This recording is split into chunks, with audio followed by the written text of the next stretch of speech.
অত্যন্ত আনন্দের সহিত জানাচ্ছি যে আগামী 20 এপ্রিল ঠিক দুপুর 12টা থেকে আমরা পাণ্ডবেশ্বর বিধানসভার লাউদোয়া ব্লকের মাদাইগঞ্জ গ্রামে চারা পোনার উৎসব করতে চলেছি। সেদিন আমরা সবাই সম্মিলিত হব এবং ভাত, ডাল, একটা সবজি এবং চারা পোনা মাছ এটা আমরা একসঙ্গে খাবো। আসানসোলের যারা যারা এই চারা পোনা উৎসবে আসতে আগ্রহী তাদেরকে বলছি আগাম আমাদের সঙ্গে যোগাযোগ করুন, আমাদের যারা সংগঠক তাদের সঙ্গে যোগাযোগ করুন, যাতে আপনাদের সেদিন এই আহারের ব্যবস্থা আমরা করতে পারি। পশ্চিমবঙ্গের সংস্কৃতির সঙ্গে মাছের ইতিহাস ওতপ্রোতভাবে যুক্ত। বাংলাকে যদি জানতে হয়, বাংলাকে যদি বুঝতে হয়, পশ্চিমবঙ্গের সংস্কৃতি, পশ্চিমবঙ্গের কৃষ্টি, পশ্চিমবঙ্গের ইতিহাস, পশ্চিমবঙ্গের ভবিষ্যৎ সবটার সঙ্গে মাছের একটা যোগ আছে। বিভিন্ন ধরনের মাছ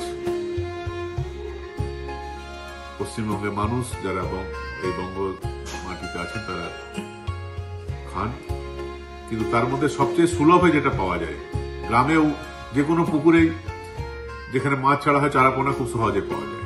তো সেই চারা পোনা আমাদের পরিচয়, বাংলার পরিচয়, বাঙালির পরিচয়, সেটাকে মর্যাদা দিয়েই নতুন বছরে, বাংলার নতুন বছর এই বৈশাখ মাসে আমরা চারা পোনা উৎসব করতে চলেছি। আপনারা সবাই আসুন। অনেকে যারা রাজনৈতিক কারণে এই উদ্যোগের সমালোচনা করছেন তারা বলছেন যে কি নাকি অনেক রাজ্যে মাছ নিষিদ্ধ, কোন রাজ্যে মাছ নিষিদ্ধ নেই। কিন্তু এটা ঠিক যে বেশ কিছু ব্যক্তি আছেন যারা আমিষ খাওয়া দাওয়া পছন্দ করেন, অনেকে আবার নিরামিষ পছন্দ করেন। তো আমরা যারা নিরামিষ পছন্দ করেন তাদেরকে জোর করে আমাদের আমিষ খাওয়াতে হবে না।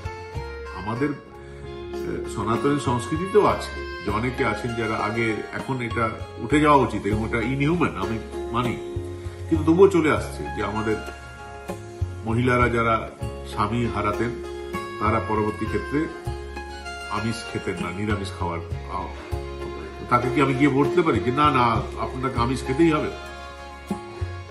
তার রুচির উপর নির্ভর করে। এবং ভারতবর্ষে কোন রাজ্যেই কে কি খাবে, কি পরিধান করবে, কিভাবে থাকবে সে স্বাধীনতা আমাদের সংবিধান আমাদেরকে দিয়েছে। এটাতে কেউ কোনো ইন্টারফেয়ার করতে পারে না, ইন্টারফেয়ারেন্স করতে পারে না। এবং যে মাটিতে আমরা আছি, যে রাজ্যে আমরা আছি, সেই রাজ্যের নিয়ে ভাবি না, সারা দেশে নিয়ে কোথায় কি হচ্ছে না হচ্ছে সেখানে যারা প্রতিবাদী মানুষ আছে তার প্রতিবাদ করবেন। যদি কোথাও কোনো অন্যায় হচ্ছে তো সেখানে নিশ্চয়ই প্রতিবাদী মানুষ আছে, সেই প্রতিবাদ করুন। অন্য রাজ্যে যদি কোথাও কোনো ঘটনা ঘটেও থাকে যার কোনো প্রমাণ নেই, সেটাকে উদাহরণ হিসাবে রেখে বাংলায় আমরা ভালো কিছু করব না, বাংলার সংস্কৃতির সঙ্গে আমরা নিজেকে আত্মসাৎ করার চেষ্টা করব না, এই ধরনের কথাবার্তা যারা বলছেন আমি বলছি যে এটা ঠিক না। এটা অতীতে বাংলার গৌরব যারা ছিলেন তারা এই ধরনের প্রশ্ন কোনোদিন করেননি। নিজের কালচার নিয়ে তারা কোনোদিন আশঙ্কিত ছিলেন না।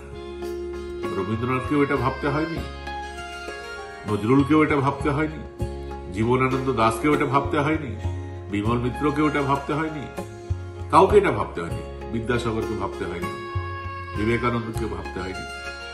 হঠাৎ এত আশঙ্কার কারণ কি আছে? একই দেশে আমরা আছি, এই দেশের রাজ্য পশ্চিমবঙ্গ, পশ্চিমবঙ্গে যারা আমরা বসবাস করি, আসুন সবাই মিলে একসঙ্গে থাকি। বিভিন্ন যে কালচার আছে পশ্চিমবঙ্গ সেটা জানার চেষ্টা করি, বোঝার চেষ্টা করি।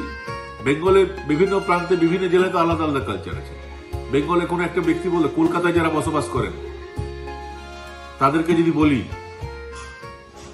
যে আমার পাড়া গ্রামে চলো সিনাতে যাবে, কলকাতার লোকেরা বলবে যে হ্যাঁ চলো সিনাতে যাই।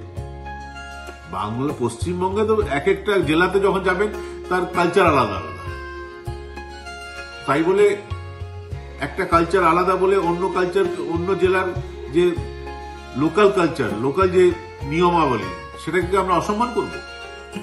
এটা ডাইভার্সিটি আমাদের নেচার।